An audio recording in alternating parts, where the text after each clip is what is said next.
Happy National Cheddar Day in just a few days. We are talking my favorite kind of cheese today with who else than the cheesemonger. Welcome back to the show, still via Zoom, Michael Landis. I'm glad to be back, and happy National Cheddar Day.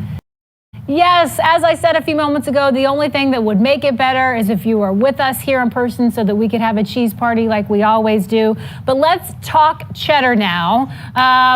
This is my favorite kind of cheese, so I'm glad that you're going to break it all down for us. There's white cheddar, and then there is an orange cheddar. What makes the difference, and how do they make the two?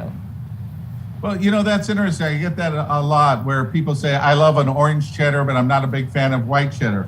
When you look at these two, you'll see that the only difference, even in the labels here, is the color of the cheese.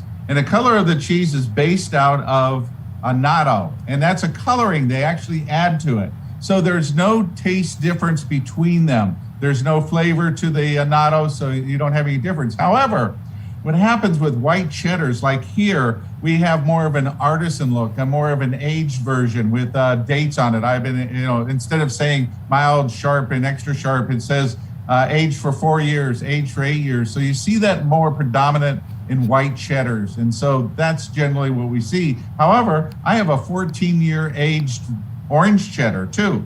Wow. How much does a 14-year-old cheddar cost? You know, I'm not quite sure because they send it to me, but I'm going to say that it's a lot. It's a lot. What makes a cheddar, Michael? Well, it's a cheddaring process. In other words, what they do is they take the curds and then they press them down, slice them thin, and then slice them on top of each other. That's the cheddaring thing. And then they'll mill it and add some salt to it and then pack it, and then they will age it from there. And then as far as the mild, the sharp that you were talking about just a moment ago, what do they do to get those different, just mild differences in the cheddars? Well, typically it's an aged cheddar. The longer you age it, generally, the more you get the tanginess to it. We start off like the Sartori, the MontAmore. It's a mild cheddar. It's kind of like a sour cream with tang to it, with buttery flavors. And I like to say that when you talk about the sharpness, it's kind of like, not as is, the difference in citrus, like the tanginess that you get in an orange versus a lemon and versus a lime. So the more intense, the sharper it is, that more tang comes out. Like in the Sartori, this is the old world. So what happens with it is it becomes a little bit more sharper as you age it. And so the Tillamook has got vintages starting at 2010. So this is an 11-year-old cheddar. And so the longer it ages, the more intense it gets. So that's generally the way you see that. And that's basically the way you would expect to see a different style of cheddar. Okay, yeah, that one is one of my favorites, the Tillamook, by the way. I know you've brought them in the studio before. What about as far as, can you only make cheddar with cow's milk, or can you make it with other animal milks? No, that's what we see a lot of now, because the farms are expanding. We're seeing a lot of smaller farms, and so we see a little bit more coming across. So no, they make it in all different milks. This is a goat cheddar from Carr Valley, a beautiful cheddar. And then this is a magnificent cheddar from Beecher's, and this is Flagsheep. It's a sheep's milk cheese.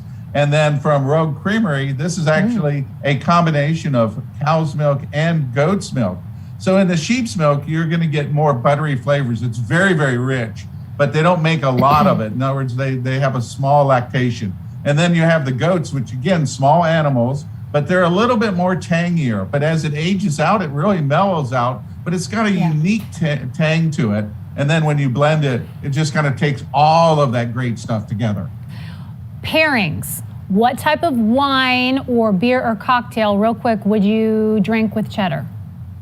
Well, personally, when you're drinking with cheddars, I like to go with a light wine, a Syrah, a Sangiovese. Beer, I like lagers or pale ales. I have the Mischievous Black from a local brewery, 610 Brewing, that I pair with almost every single time. And then my cheese board, I cut these little hearts out with a little cookie cutter, and I have a pepper jelly. Just love that. I have a pepper jelly. I have a big spread with orange, and I have a pear preserve that's just girl meets dirt. It's so great, and you can make little shapes out of it. That is just adorable, just like you. We love you, Michael. All right, everybody, you can get all the lowdown on all things cheeses, trust me, on Michael's website, mdlandis.com.